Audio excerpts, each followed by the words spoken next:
Victor పై చేసిన ఆరోపణలు అవాస్తవం. శామ్యూల్ జకరియా.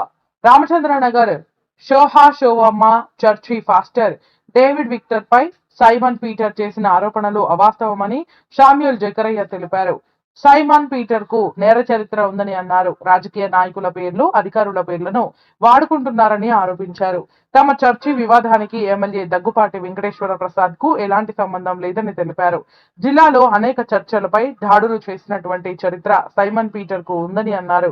డేవిడ్ విక్టర్ ₹1,70,00,000 స్వాహా చేశారని, చేసిన ఆరోపణలు అబద్ధమని తేల్చి చెప్పారు. ఉద్దేశపూర్వకంగానే Simon Peter, Veerachari David Victor పై ఆరోపణలు చేస్తున్నారని అన్నారు. ప్రింట్ మరియు ఎలక్ట్రానిక్ మీడియా పాత్రికేయులకు మనస్ఫూర్తిగా అభివాదాలు చేస్తా ఉన్నాను. అనంతపూర్లో ఉన్నటువంటి మరి ప్రార్థనా మందిరము, అక్కడ 40 సంవత్సరాలుగా విధులు నిర్వహిస్తున్నటువంటి దేవదాసులు పాస్టర్ రెబ్బా విక్టర్ డేవిడ్ గారు ఉన్నారు. మరి ఈ నెల ఆగస్టు 15 సాయంత్రం 6 గంటలకు పాస్టర్ విక్టర్ డేవిడ్ గారిని అప్పటికే చర్చ్ లీగల్ అడ్వైజర్గా ఉన్నటువంటి విజయబాబు గారిని, కురగల సైమన్ పీటర్, చింతా సత్యం, దానం అలియాస్ ఆయన పేరు శ్రీరాముల పుల్లయ్య అని కూడా అంటారు, రాగి వీరాచారి అనే వ్యక్తులు నిర్బంధించి భయభ్రాంతులకు గురి చేసి ఆయన ద్వారా ఫోన్ చేసి శ్రీనగర్ కాలనీలోని సవేరా హాస్పిటల్ దగ్గరలో ఉన్న సమీపంలో ఉన్నటువంటి ఊరు బయట ఉన్న SBM park view heights apartments లో నివాసం ఉంటున్నటువంటి సైమన్ పీటర్ వాళ్ళ సహోదరుడు డాక్టర్ జాషువా కాలేబ్ ఇంటికి ఒంటరిగా రావాలని పిలిపించి భయభ్రాంతులకు గురి చేసి చంపుతామని బెదిరించి కొన్ని పత్రాలపై సంతకాలు తీసుకున్న విషయం ఇప్పటికే విదితం. అయితే ఈ నేపథ్యంలో వారు కొన్ని ప్రత్యారోపణలు కూడా చేసినారు. వీటికి సంబంధించి ట్రస్ట్ అధికృత బాధ్యతలు నిర్వహిస్తున్న నేను, శామ్యూల్ జకరియా నా పేరు, నేను కొన్ని వాస్తవాలను మీ ముందు ఉంచుతున్నాను. 1971లో దైవజనుడు సహోదరుడు భక్సింగ్ గారు మరి ఏర్పాటు చేసిన the society of trustees of indigenous churches in India Hyderabad లో స్థాపించినారు.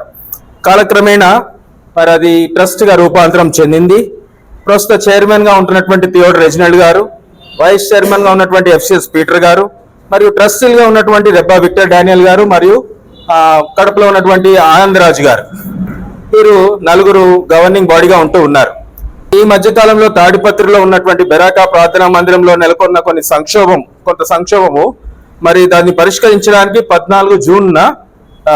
గత 14 జూన్న రెబ్బా విక్టర్ డేవిడ్ గారిని, మా ట్రస్టీ గారిని ఆయన్ని అక్కడికి వెళ్ళమని ఆదేశాలు జారీ చేసినారు. ట్రాన్స్ఫర్ అని బదిలీ చేసినారు. అయితే మరి దాని తర్వాత 10 రోజులకి అక్కడ ఉన్న పరిస్థితులు సద్దుమణిగిన కారణాన తిరిగి ఆ యొక్క ట్రాన్స్ఫర్ బదిలీ ఆదేశాలను రద్దుపరచడం కూడా జరిగిన తర్వాత తాడిపత్రి నందు అల్లర్లు జరగడానికి, మరి విశ్వాసుల మధ్య విభజన, భక్తుల మధ్యలో విభేదాలు కలగడానికి ప్రధాన కారణము ఈ సైమన్ పీటర్ అనే వ్యక్తి. గతంలో ట్రస్టీగా ఉన్న మరి వారందరినీ కూడా ఎంతో ఇబ్బంది పెట్టినాడు. గత కొన్ని సంవత్సరాల నుంచి రద్దుపరచబడినటువంటి సొసైటీ మరి తానే ఎగ్జిక్యూటివ్ మెంబర్ అని చెప్పుకుంటున్నటువంటి ఒక నేర చరిత్ర కలిగినటువంటి ఒక వ్యక్తి ఆయన వెనుక ఉన్నాడు. మరి ఆ వ్యక్తి ఒక ఫేక్ బాడీ సృష్టించి తెలుగు రాష్ట్రాల్లో విస్తరించినటువంటి మరి మందిరాలు, చర్చెస్ అన్నిట్లో కూడా పాస్టర్లను, విశ్వాసులను బెదిరిస్తూ అనేక కుట్రలు చేస్తూ ఉన్నాడు. అతని పేరు వీరాచారి, రాగి వీరాచారి. అతనితో సన్నిహితంగా ఉంటున్నటువంటి ఈ సైమన్ పీటరు అనంతపురంలో ఉన్నటువంటి జెహోవా షామా చర్చి పాస్టర్ గా ఉన్నటువంటి పాస్టర్ విక్టర్ డేవిడ్ గారిని, మరియు చర్చ్ లీగల్ అడ్వైజర్ విజయబాబు గారిని భయభ్రాంతులకు గురి చేసి పూర్తిగా చర్చిని తన ఆధీనంలో తీసుకోవడానికి ఆగస్టు 15వ తారీఖున మరి వారిని కిడ్నాప్ చేసి నిర్బంధించి కొన్ని పత్రాల మీద సంతకాలు తీసుకున్నారు. ఈ విషయం తగిన ఆధారాలతో మేము పోలీసు అధికారులకు ఫిర్యాదు చేయగా అనంతపురం 4th టౌన్ 4వ టౌన్ లో పోలీస్ స్టేషన్ నందు FIR నంబర్ 163 ఆఫ్ 2024 గా కూడా నమోదు చేయబడింది. విక్టర్ డేవిడ్ గారిని నిర్బంధించినటువంటి వ్యక్తులలో ఒకరైనటువంటి సైమన్ పీటర్ గతంలో కూడా అనేక సార్లు నేరాలకు పాల్పడిన చరిత్ర ఉంది. విషయంలో ఏంటి, 2004లో రద్దుపరచబడినటువంటి సొసైటీకి చైర్మన్ అని 2014లో స్వయంగా ప్రకటించినటువంటి తిమోతి గ్రూపునకు సపోర్ట్ చేయాలని చెప్పేసి 2018లో ఏకంగా ఒక CIకే ఫోన్ చేయించిన ఘనత ఈ తయారీ సొంతం. చూడండి, అనేక నేరాలకు తరచు పాల్పడుతున్నటువంటి బోరుగడ్డ అనిల్ అనే ఒక పాత నేరస్తుడిని ఇందులోకి లాగి అతనిచే పోలీసు అధికారులనే బెదిరించి జైలు పాలయ్యారు. సైమన్ పీటర్ సోదరుడు కూడా హానోక్ అనే వ్యక్తి గతంలో ఒక పాస్టర్ ని కొట్టి బెదిరించి కొట్టిన కేసులో నిందితుడిగా ఉన్నాడు. FIR number 120/2022 Tadipatri town police station లో అది నమోదైంది. గతంలో కూడా ఇదే విధంగా ఆరోపణలు చేసినప్పుడు కదిరి RDO గారు ట్రస్ట్ కు పూర్తిగా అధికారాలు ఉన్నాయని ధృవీకరిస్తూ ఇచ్చిన మరి పత్రం కూడా మీకు తెలియజేస్తా ఉన్నాం. అది ఆ పత్రం ఇక్కడ ఉంది. RDO గారు ఇచ్చినటువంటి మరి ఆర్డర్ కాపీ ఇక్కడ ఉంది. సైమన్ పీటర్ మరి అనేక సార్లు కూడా గతంలో ఈ జిల్లాలో అనేక సంఘాల్లో చర్చిలలో గొడవలు రేపడానికి కారణమయ్యాడు. గొడవలు స్వయంగా తాను రేపాడు కూడా. ఇదే విధంగా ఆరోపణలు చేసినప్పుడు చూడండి, RDO గారు ఇచ్చిన మరి కదిరిలో ఇచ్చిన RDO గారు ఇచ్చినటువంటి ఆర్డర్ కాపీ ఇది. రద్దు అయిన సొసైటీకి హెబ్రోను అనుబంధ సంఘాలకు గాని మరి ఈ వీరాచారి అనే వ్యక్తికి గాని ఎటువంటి సంబంధం లేదని అక్టోబర్ 2021లో తీర్పు ఇచ్చినటువంటి కాపీ ఇది. తీర్పు ఇవ్వడం జరిగింది. OP 870/2000 లో కూడా దీంట్లో అనేక అనుబంధ కేసుల్లో కూడా మరి తెలియపరిచే థర్డ్ పార్టీ ఎవరైనా సరే సొసైటీకి కానీ ట్రస్ట్ కానీ సంబంధం లేని వారెవరు కూడా మరి ఈ వ్యవహారాల్లో పాలనా వ్యవహారాల్లో ప్రశ్నించే హక్కు లేదని చెప్పి కోర్టు ట్రస్ట్ వారికి ఫేవర్ గా ఇచ్చినటువంటి ఆర్డర్ ఇది. ఇటువంటి ఆర్డర్లు ఉన్నా కూడా మీరందరూ కలిసి ఒక గుంపుగా ఏకమై అనేక చర్చిలను స్వాధీనం చేసుకోవాలని మరి అందులో భక్తులు ఎంతో ప్రేమతోని దేవుని మీద ప్రేమతోని కృతజ్ఞతతోని వేసినటువంటి కానుకలు దొంగిలించడానికి ముఖ్యంగా వారు ఇటువంటి పన్నాగాలు పన్నుతా ఉన్నారు. విషయం ఏంటంటే మరి రాబడి 4.5 సంవత్సరాల్లో 1,70,00,000 వచ్చినప్పుడు 4.5 సంవత్సరాల్లో ఖర్చులు కూడా ఉంటాయి కదా, దానికి తగ్గ ఆధారాలు కూడా ఉంటాయి, రసీదులు కూడా ఉంటాయి. మరి ఇవన్నీ ఖర్చులు భరిస్తూ 1,70,00,000 సహా చేయడానికి ఒక 74 ఏళ్ల ఒక వృద్ధుడు, అందులో 40 సంవత్సరాలు పాస్టర్ గా పనిచేసినటువంటి దైవజనుడు మింగేసినాడని ఆరోపణ చేయడానికి వీలే లేదు. అయితే ఈయన నేర చరిత్ర కలిగినటువంటి వాడు. ఇంతకు ముందు కూడా అనేక సంఘాల్లో ఇక్కడే మరి చుట్టుపక్కల అనంతపురం జిల్లా మరియు చుట్టుపక్కల మరి ప్రాంతాల్లో ఉన్నటువంటి సంఘాల్లో దాడి చేస్తా వచ్చినాడు. మరి చూడండి ఇక్కడ నేను కొన్ని మీరు చూచాయి. కొన్ని దేవాశమ చర్చిలో మొన్ననే జరిగింది.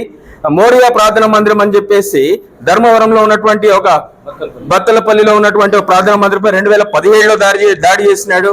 గెరీజిము ప్రార్థనా మందిరం అని చెప్పేసి ముదిగుబ్బలో 2017లో దాడి చేసినాడు. కర్మేల్ ప్రార్థనా మందిరంలో కూటగుళ్ళలో ఉన్నటువంటి కర్మేల్ ప్రార్థనా మందిరంలో 2017లో దాడి చేసినాడు. కదిరిలో మొన్న ఈ మధ్య పట్మోస్ ప్రార్థనా మందిరంలో 2019లో ఒకసారి, 2023లో ఒకసారి ఈ సైమన్ పీటర్ అనే వ్యక్తి దాడి చేసినాడు. అందరు దేవదానం అనే వ్యక్తి మరి కేవియట్ ఫైల్ చేసి, ఆయన ఎవరో కాదు, దేవదానం అనే వ్యక్తి, ఆ దానం అలియాస్ శ్రీరాముల పుల్లయ్య అంటారు ఆయన్ని. ఆయన ఇదే విక్టర్ డేవిడ్ గారి కింద ట్రైనింగ్ పొందినటువంటి వ్యక్తి. మరి ఒక కేవియట్ ఫైల్ చేసి ఒకవేళ వీళ్ళు బలవంతంగా వాళ్ళు చేజిక్కించుకుంటే మనం ఏమన్నా కోర్టుకు వెళ్తే కూడా మనకు నోటీసులు వచ్చి ఇవన్నీ అయ్యే లోపల వాళ్ళు సెటిల్ అయిపోవచ్చు అన్న ఉద్దేశంతో కేవియట్ ఎంత కుట్రపూరితంగా చేసినటువంటి ప్లాన్ ప్రకారంగా చేశారు వాళ్ళు. చేసిన తర్వాత 15వ తారీఖున దారిగాచి రెక్కి నిర్వహించి హైదరాబాద్ నుంచి వచ్చినటువంటి కారు ఉంది TS 08 EK9989 కారులో వాళ్ళు 3 రోజులు రెక్కి నిర్వహించినారు. దానికి సంబంధించిన ఫుటేజ్ అన్ని మా దగ్గర ఉన్నాయి. రెండో సైమన్ పీటర్ అనే వ్యక్తి ఆయన చెప్పుకుంటున్నట్లుగా ఏ నేర చరిత్ర మాకు లేదంటున్నాడు, కానీ నేర చరిత్ర ఉన్నటువంటి సందర్భాలు అనేకం మీ ముందు ప్రస్తావించాను. ఈ విషయంలో వారు చేసిన పొరపాటు ఏంటంటే వారు మరి మా గౌరవ మరి పొలిటీషియన్స్ పేర్లు, అధికారుల పేర్లు కొన్ని వాడుకోవడం జరిగింది. వారంటే అధికారులు అంటే, పొలిటీషియన్స్ అంటే, రాజకీయవేత్తలు అంటే మాకు ఎంతో గౌరవం. ఇప్పటి వరకు అనేక మంది మా జవాషమ్మ మందిరంలో రాజకీయ నాయకులు ఎవరైతే అధికారంలోకి వచ్చినారో వారు వచ్చి ప్రార్థనలు జరిపించినటువంటి మంది రాజకీయ నాయకుల పేర్లు కానీ అధికారుల పేర్లు కానీ వారు వాడకుండా, ఇటువంటి నేర చరిత్ర కానీ వాళ్ళు వాడకుండా తగిన కఠినమైనటువంటి చర్యలు డిపార్ట్మెంట్ వారు తీసుకోవాలని పోలీసు న్యాయశాఖ వారికి కూడా నేను ప్రార్థిస్తా ఉన్నాను. ఈ సైమన్ పీటర్ కానీ ఇంకా అనేక కొంతమంది ఉన్నారు, వారికి ఎటువంటి ట్రస్ట్ తో కానీ సొసైటీతో కానీ ఎటువంటి సంబంధమే లేదు. అసలు వారందరూ థర్డ్ పార్టీ. మీరందరూ కూడా గమనించి ఈ విషయాల్ని ప్రజల్లోకి తీసుకెళ్లాలని ఈ విధంగా ఈ సందర్భంగా మరి మా స్థానిక ఎమ్మెల్యే గారు, మరి మా మంత్రి గారు, మరి పోలీసు అధికారులకు కూడా మరి ధన్యవాదాలు తెలియజేస్తున్నాను. ఈ సందర్భంగా వారు ఎంతగానో వారు శ్రద్ధ చూపించినారు, FIR కూడా నమోదు చేసినారు. ముందు కూడా దాన్ని ఇన్వెస్టిగేట్ చేసి సరైన న్యాయం చేయాలని మీ ద్వారా ప్రజలందరికీ కోరుతా ఉన్నాను.